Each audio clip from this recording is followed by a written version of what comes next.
Mr. President. Senator from Texas. President, are we in a quorum call? We're not.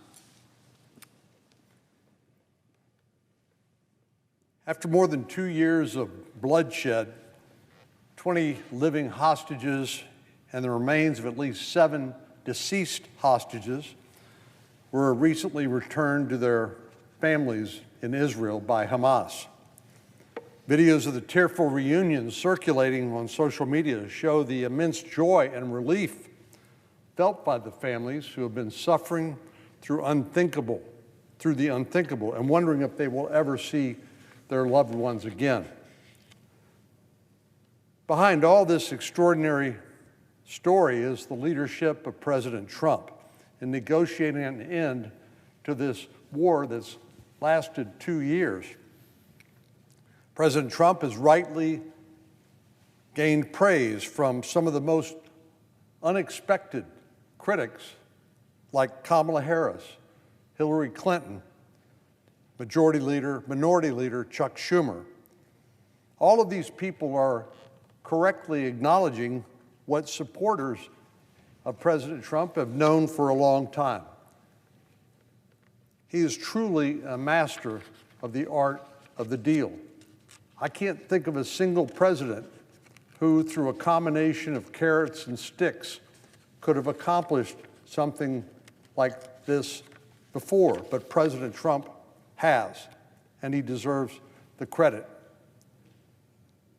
But of course, for this conflict to be truly over, each and every one of the conditions laid out in President Trump's 20-point peace deal must be implemented by both sides. And that's where the trouble really begins.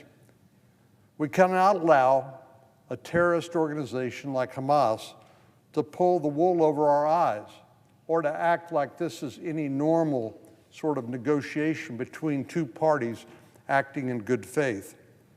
Hamas must keep up its end of the bargain on this and other terms for the deal to actually work.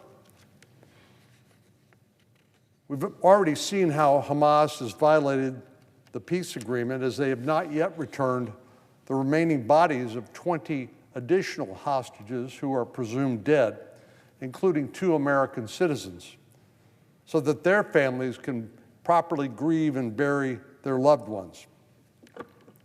Yesterday, Hamas, despite this peace deal, violently sought to reassert its control over Gaza from rival Palestinian groups. This included Hamas dragging several men from their families and executing them in broad daylight. Hamas has been rightfully described as a death cult. Their blatant regard for human life is the reason the Palestinian people have undergone so much suffering over the last 2 years in Gaza. I know some would like to blame Israel and the Israeli Defense Force and Prime Minister Netanyahu, but the reason for the humanitarian disaster that has been Gaza for the last 2 years is because of Hamas. If they hadn't executed 1,200 or so Israeli citizens on October the 7th, 2 years ago, none of this would have occurred. Of course, establishing an agreement that depends on the goodwill of Hamas is going to be an enormous challenge. And it can't be a matter of faith that they will act as any negotiating partner in good faith would be presumed to act. Over the last 24 hours, the importance of establishing a multinational security force in Gaza to replace Hamas has become increasingly clear. Hamas cannot remain in control if we are to have peace. But the return of the 20 living hostages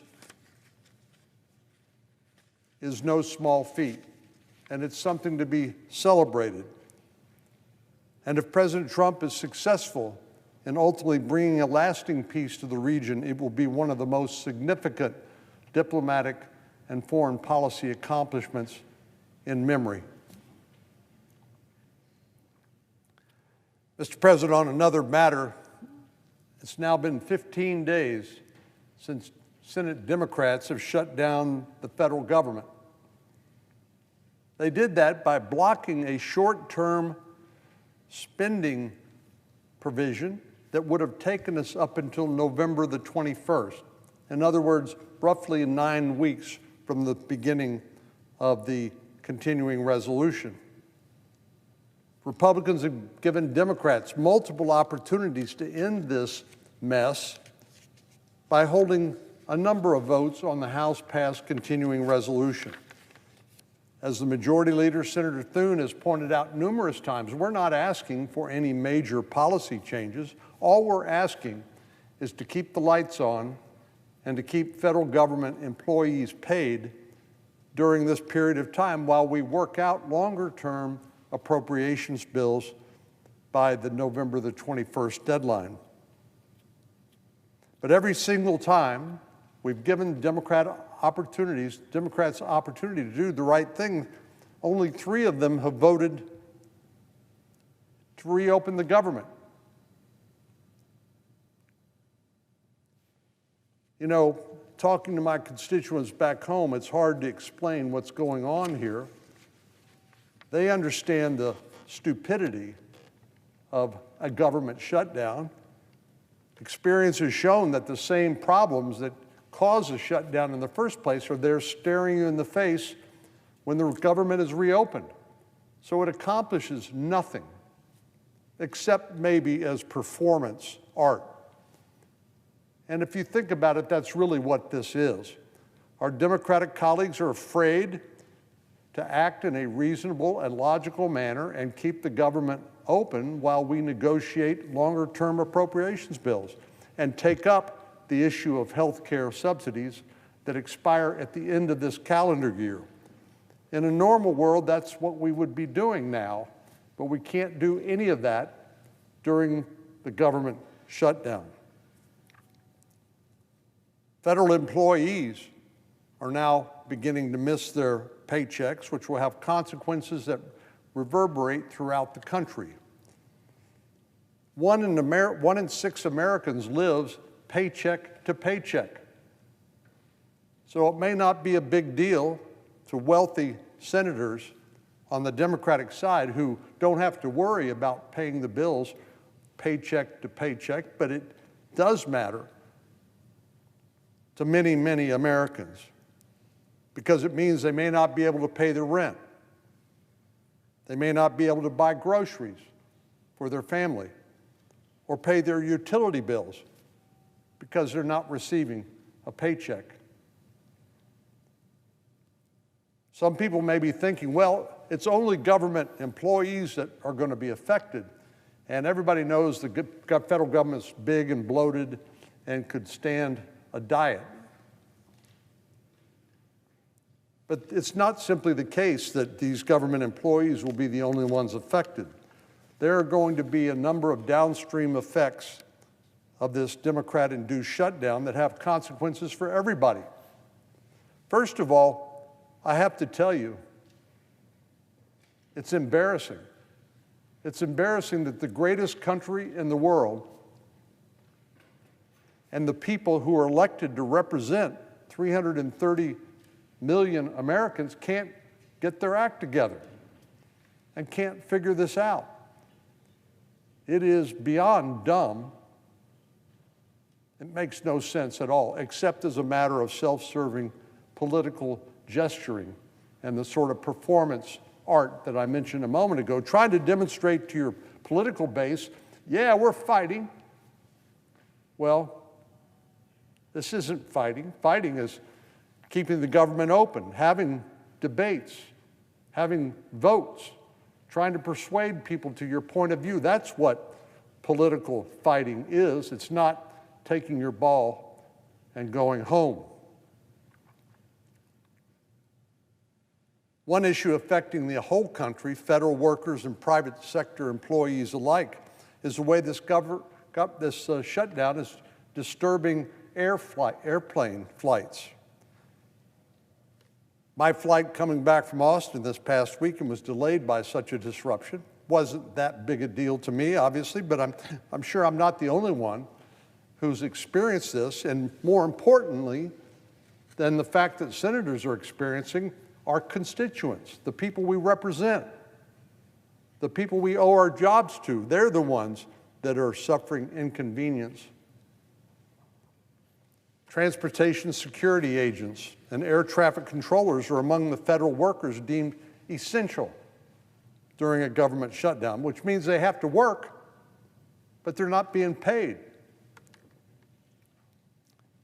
And that's a pretty difficult situation for many of these folks to be in.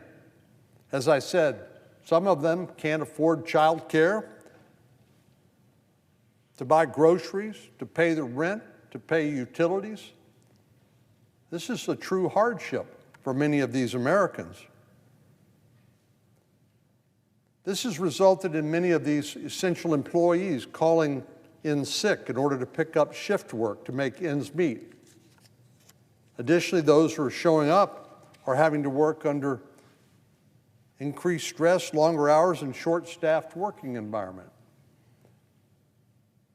On top of this, they are carrying the burden of unknowing when they're ever going to get paid. Now, we know that under the law, these employees will eventually be reimbursed for their missed salary, but that doesn't do a lot to put food on the table right now, or pay the rent, or to pay utility bills now. As the president of the National Air Traffic Controllers put it, it is completely unfair that an air traffic controller, the one who makes sure our airline flights are safe, it's completely unfair that an air traffic controller is the one that holds the burden of see how long you can hang in there in order to allow this political process to work out. The president of a local chapter, the American Federation of Government Employees in Dallas, Fort Worth, said regarding the shutdown, there's a lot of uncertainty, a lot of questions coming from the field. They don't know how long this is going to last. I don't know how long it's going to last either. But the problem is that it only gets worse the longer this shutdown goes on.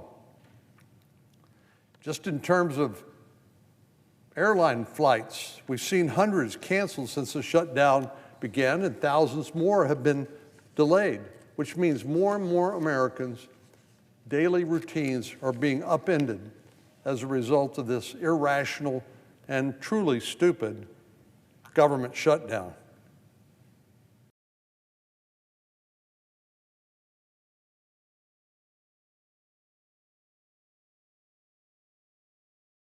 Are seeing some of the worst delays.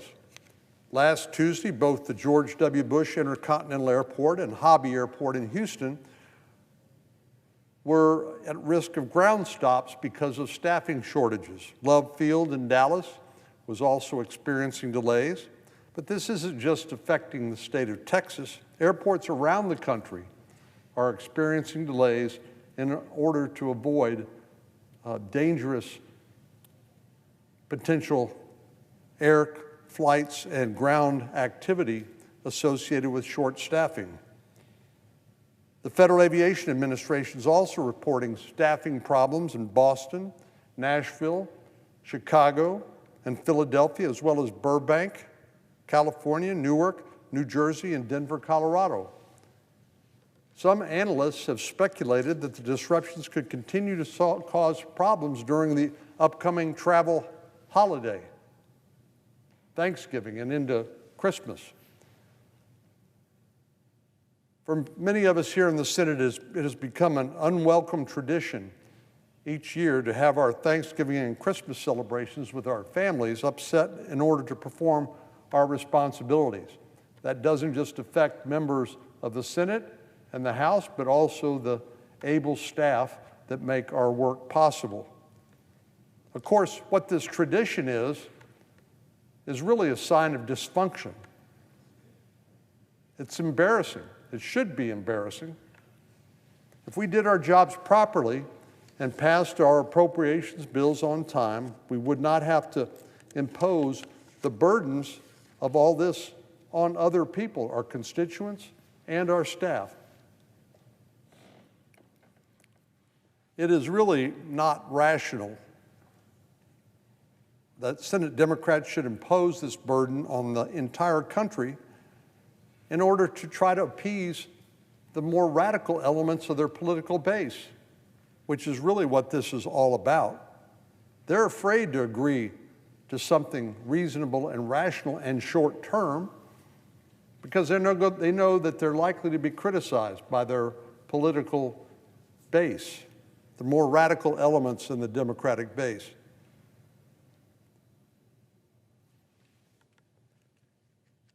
Well, don't take my word for it. Minority Leader Schumer has made it clear that he is willing to impose almost any cost on ordinary Americans in order to try to appease his radical progressive base.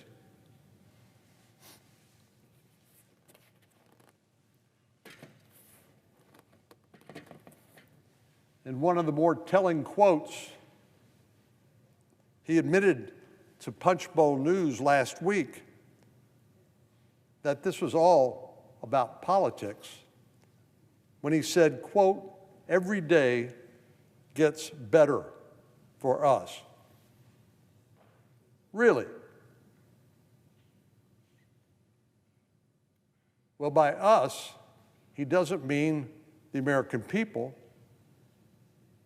He must mean people like him who are afraid to say no to their radical base in order to perform the most basic functions of government. Plus the fact it's not true. Is every day really getting better? Or is it more and more embarrassing?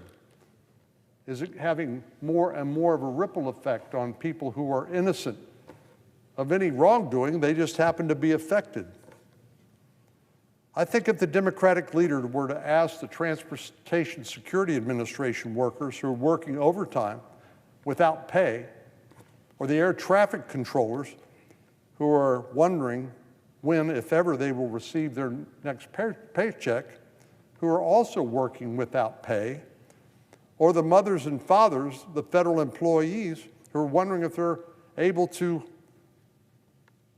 enjoy the holidays with their children and their extended families because of travel disruption, or maybe just because financially they won't be able to make ends meet.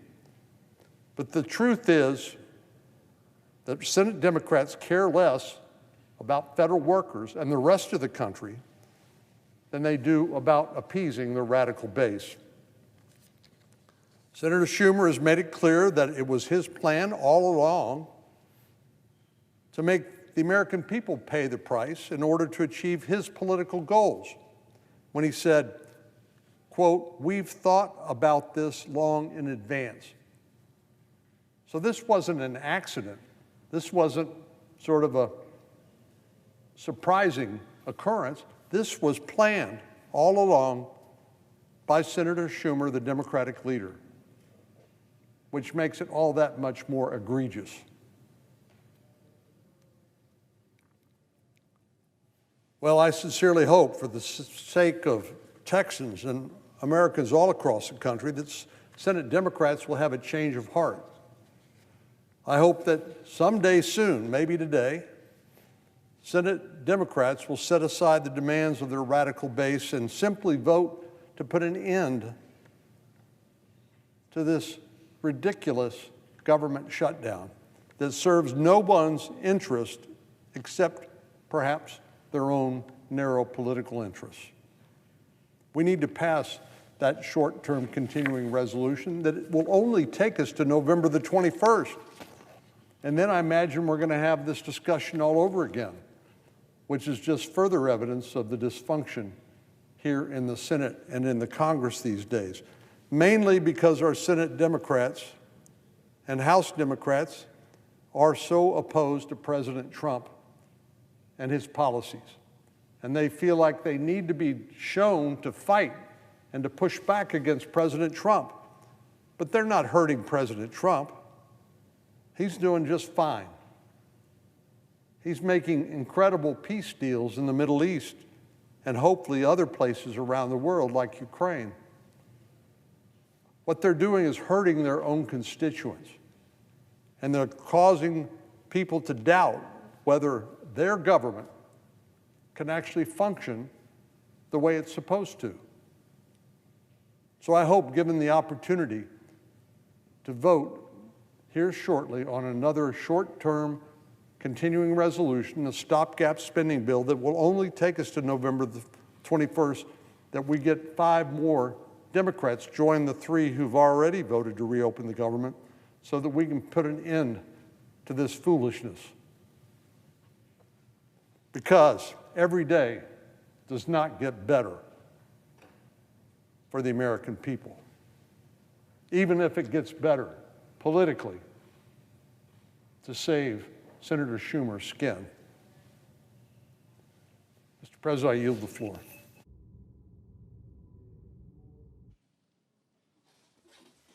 Clerk, call the roll.